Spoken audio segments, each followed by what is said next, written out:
أهلا وسهلا بيكم في حلقة جديدة من برنامج تفكيك.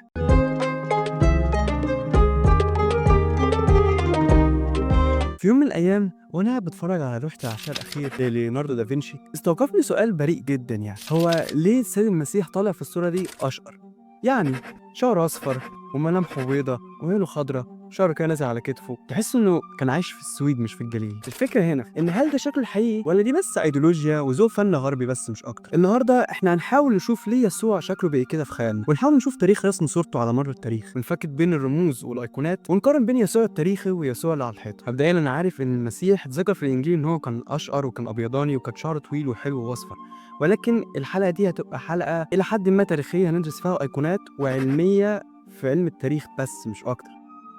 يسوع المسيح اتولد في القرن الأول الميلادي وعاش في منطقة الجليل شمال فلسطين، وكان من خلفية يهودية، وسكان المنطقة وقتها غالبا معظمهم كانوا يهود. والفكرة هي إن بشرتهم كانت بتبقى يا إما بنية أو غامقة إلى حد ما، ده غير شعرهم اللي كان بيبقى غامق ومجعد، بمعنى أصح هي ملامح شرق أوسطية بكل وضوح. فريق من علماء الأنثروبولوجيا بقيادة نفس الحقبة والمكان عملوا إعادة بناء لوجه الرجل اليهودي من ريتشارد نيف في سنة 2001، واستخدموا فيها جماجم حقيقية، والنتيجة كانت وجه بعيد تماما عن الشكل الأوروبي المتعودين عليه. هو العرق الأوروبي ده عايز يشوه كل تاريخ.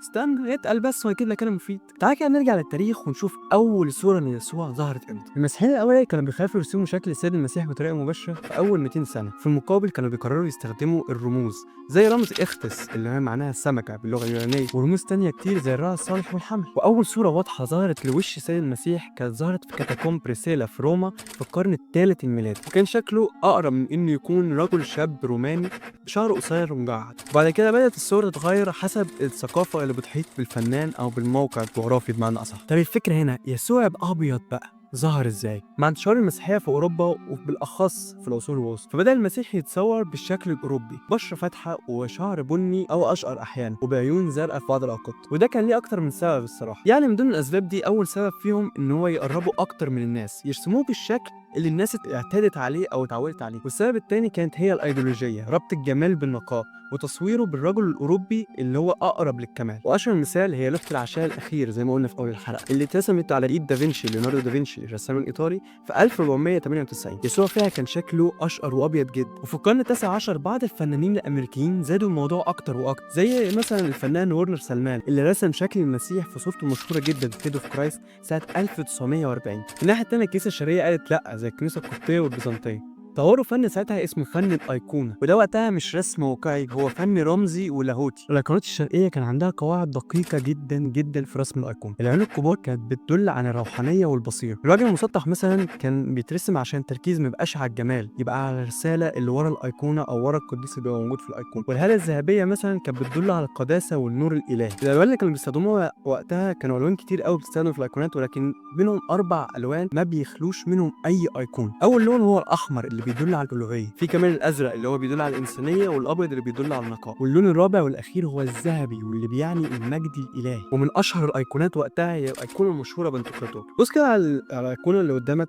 هتلاقي نص الوش رحيم والنص الاخر هتلاقيه صارم وجد. العيون كبيره قوي عشان تشوفك من جوه وعشان تدل على الروحانيه والبصيره زي ما قلت. الايد اليمين بتبارك والايد الشمال شايله الانجيل. الخلفيه هتلاقيها ورا ذهبيه وهي رمز للمجد السماوي. في أيقونة تانية اترسمت للسيد المسيح في القرن السادس الميلادي، وهي بعنوان ذا سيناي كرايست، محفوظة بتير سانت كاترين.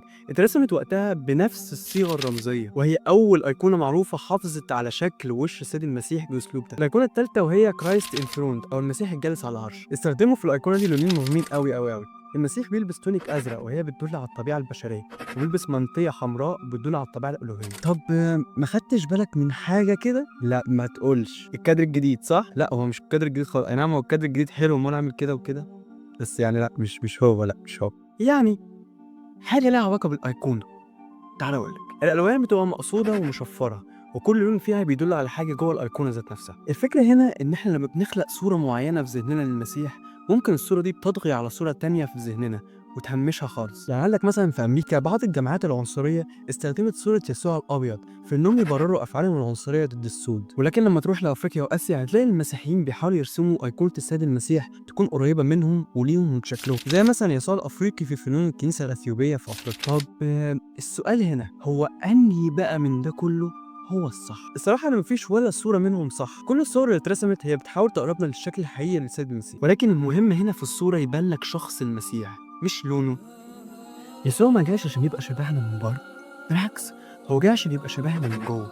صورته مش في لون بشرته، صورته في المحبة اللي بيقدمها لنا، في النور اللي عينيه شايلاه. كل صورة بتحاول توصل ده هي صورة تستحق التأمل مش التقديس بس. فأنا عايزك تفكر كده قبل ما تسأل، هو صحيح السيد المسيح كان أشقر؟ لأ، أنا عايزك تسأل سؤال مهم أوي، هل أنا شبه السيد المسيح؟ يا ريتني كنت عشت في الزمن ده.